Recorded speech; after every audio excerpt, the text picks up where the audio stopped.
I'm going to just send him the other way. And when we get on him, we're going to see the same thing. Step out here, stop him. I don't need him on top of me. He's just like that little kid seeking attention, jumping in your lap. He just has to move. He has to be on top of you. You know why? Same reason that little kid is. He's seeking security. How does he get security? Through leadership. This is the first day, the first lesson that him and I have ever had together. And he doesn't trust my leadership. He doesn't know me from Adam, and he doesn't trust my leadership. So once I'm able to move his feet, then he's saying, well, fine, I'll jump right on top of you, because if you can move my feet, you must be higher on the pecking order than I am. So he's going to jump on top of you looking for that. You've got to take manners and break them down and write a list for yourself. What is my horse allowed to do? What isn't he allowed to do? He's not allowed to scream in my ear. He's not allowed to dance around me. He's not allowed to jump on top of me. He's not allowed to step on me. And he needs to stay focused on me no matter what, especially right now. Now, there's times I'll let his focus go, but not right now. Right now, every time he takes his focus off of me, I'm going to move those feet until he starts coming to class and staying with me. When I step over here, I want to see that horse's eyes come to me.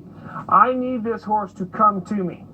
When I feel like his feet are starting to get still enough, we'll get on his back. Remember, what happens on the ground happens on their back. They don't suddenly change. When you get on this horse, he's going to have excess energy. So you want to deal with as much of it as you can and establish authority while you can. Just the other day, Trent came home and he told me, Dad, I got bucked off today. He's riding a horse that has about 20 rides on it. And I said, well, Trent, it's a big draft cross horse that he's riding. And I said, well, Trent, what happened before you got bucked off? Nothing. Nothing happened, Dad. And I told him, that's where you're wrong. Something happened. You didn't read what the horse was telling you. That's pretty common for all of us. I try to read my horse, and I still get it wrong now and then. But I want you to really focus. See your horse. See what he's doing. If he's got this much extra energy and he's dancing around, look, I hate groundwork. Everybody knows that. But it's a necessary evil to keep me safe. If my horse is dancing around and being foolish, use some of that. Do you need to do it for 4 hours? No. Do you need to do it till he's sweating? No. You need to do it until he's focusing on you. If that's 2 minutes, 10 minutes, 20 minutes, I don't care. But you need to do it until he's focusing on you. Now, when I reach for the stirrup, I expect the horse to want to move. The fact that he stands still is perfect. But I'm going to stand right here for a minute. Just let him relax. When I step down in the saddle, right there he starts to move his feet. So the first thing I'm going to do is back him up. Just 2 or 3 steps. Drop those reins. Anticipation is your friend, so use it. Everybody gets worried, oh, what if my horse anticipates? Well, here's what happened. I swung my leg over, and old Dunny here anticipated going forward. So I backed him up 3 steps. What that's going to do is develop in his mind the anticipation that we're going backwards, okay? Now look at the reins. You notice I'm not holding them. As soon as Dunny starts moving, I'm going to back him up 3 steps. Drop those reins. Okay? I don't mind him looking around and sniffing, but right there, his feet are moving. And you're going to say, Ken, he only moved a foot. How many did you ask him to move? None. That's right. So if he only moved his feet 3 steps, that's 3 more steps than I asked for. What is that? That's jigging. Okay, look at him. He's decided he wants to head back off over to the barn and find some other horses. He's jigging at a standstill. And if you don't fix it here, what makes you think you're going to fix it further down the trail? If you can't deal with it in the yard, you sure aren't going to have any luck dealing with it on a narrow trail. So right here, we're just going to stand still. What if it takes forever? Well, it won't. Now walk off. Walk off before he decides to walk off. Make it your idea. Okay, now here, he's decided to take that shoulder and go towards the barn. So he's flopped his head around here. One of the things you hear me gripe about is horses that bend without turning, right? Because he wants to go to the barn. We'll talk about how to fix that right after this.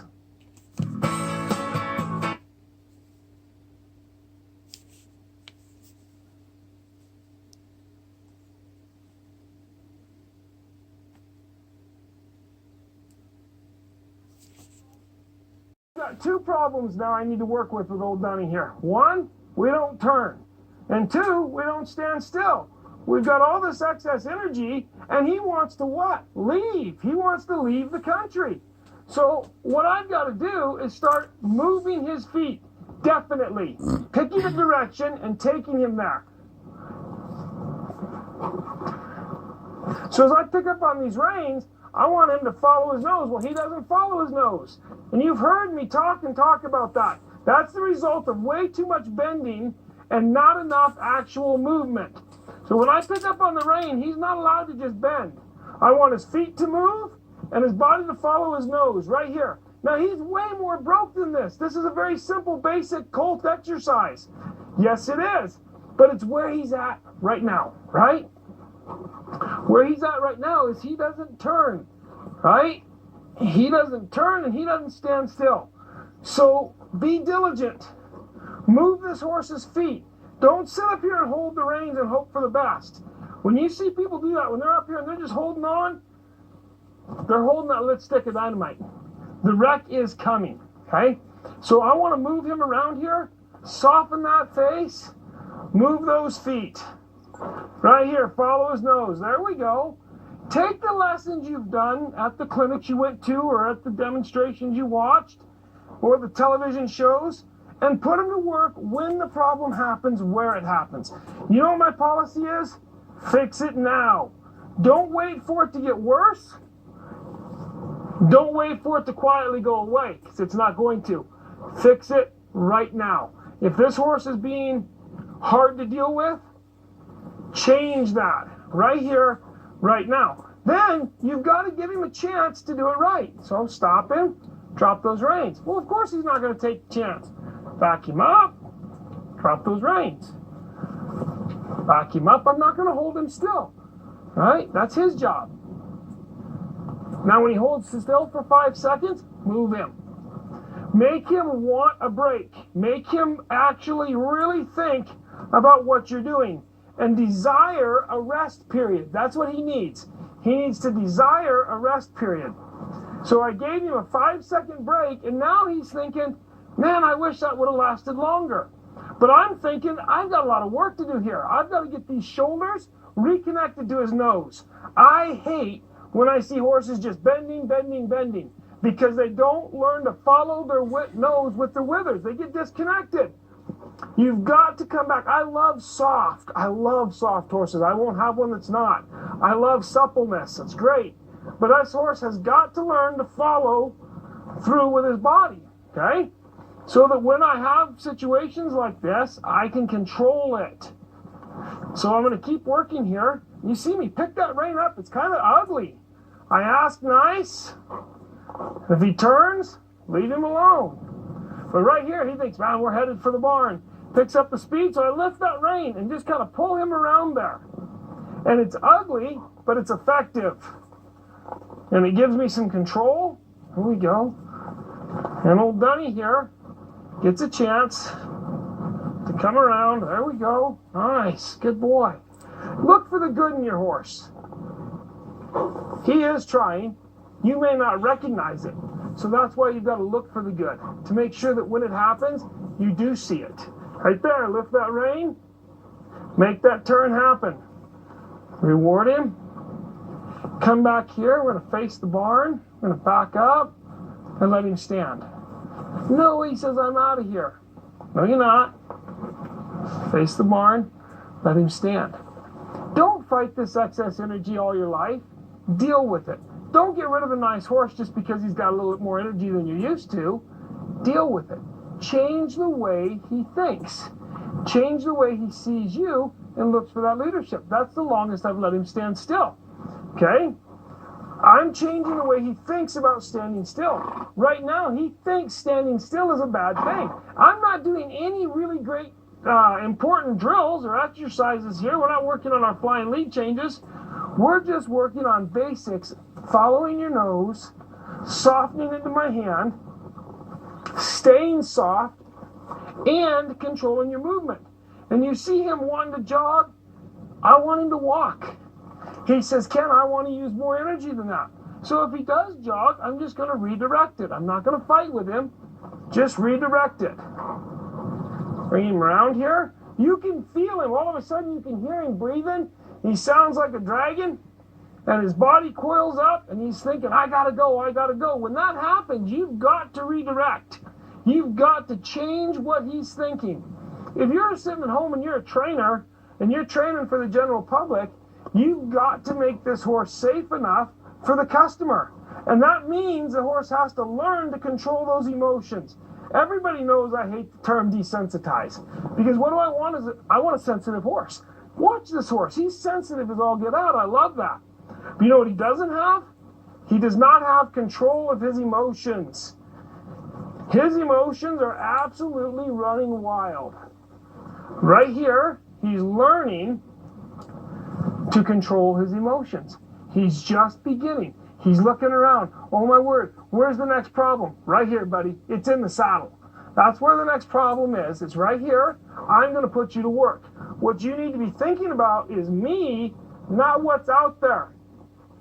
There's a great song, you can look it up online, called Monster on My Back. I love that song. And it's a story of an old cowboy riding a young horse. And he's telling the horse, don't be looking for the monsters out there. The only thing you have to worry about is me. Well, I don't really want my horse to think of me like I'm a monster, but I do want him to think of me like I am the sole thing he has to focus on in a day. I want my horse's focus absolutely drilled on me. If my horse is worried about what's over there, he's not thinking about me. I need my horse thinking about me. You just see that right there. He kind of takes his shoulders and leans out. He's still thinking, Ken, where I'd really like to be is back to the barn. And I'm still saying, Dunny, I need you right here, right underneath of me. And we'll build that up. Right here, turn, follow your nose. Good. Stop. Soften. Stand. I can't stand enough, right? The more I do this, the happier I am. Now, right here, he needs to walk off. You just saw him take a big sigh, and life got a little bit better for Dunny. He stood there for maybe 25 seconds, and life got just a little bit better. So I'm going to go ahead and pick up on my second rein and just add that in and start softening his nose. So the next thing I'm going to do is worry about shoulder control, because I obviously don't have it with this horse. So in order to have good shoulder control, I need him right here between two reins. So I pick up on this second rein, and when I pick up on a second rein, especially on a horse like this, I squeeze with my calves and maybe even roll my spur into his belly a little bit and round his back up and soften that nose. I want his focus. I want everything. People tell me, Ken, I don't need my horse collected. I don't ride a show horse. You know what? I don't either. I ride good horses. Oh, don't leave me. Right here, stand. No. It's my opinion that everything we do with a show horse, regardless of his discipline, should be done with every horse. Good horses are well trained and well behaved. Now this horse is a year away from well behaved, right? But in that year, he's going to learn a ton. He's a great horse. All the handle is there. If I wanted to go show off on him, I could. But the experience and the ability to control his emotions are what is missing. I need to get my horse to that point where he understands how to control his emotions and how to make it easier on himself. And that's really what this is about. In the long run, my horse has to learn how to make it easier on himself. Traditionally, we might have done that by just getting up early in the morning and riding all day, several days. And when we do that, we would say, well, we gave him a job and he learned. What about the ones that didn't learn? What about the ones that had more energy than that, okay? So what I want to do is teach. I want to teach my horse to understand. I want to teach my horse to come to a spot, where he understands who I am and what I'm doing. And when he comes to that spot where he figures out that it's better to stand right here and wait on me than it is to jig around, we're going to be doing a lot better. When he moves 1 foot, I've got to move 3, right? If I ride him up here, I rode him up. He was done standing still. When I stop him, he needs to stand still and wait on me. Nope, if he's going to take a step, I'm going to take 3 until he figures out how to stay calm, quiet, and gentle.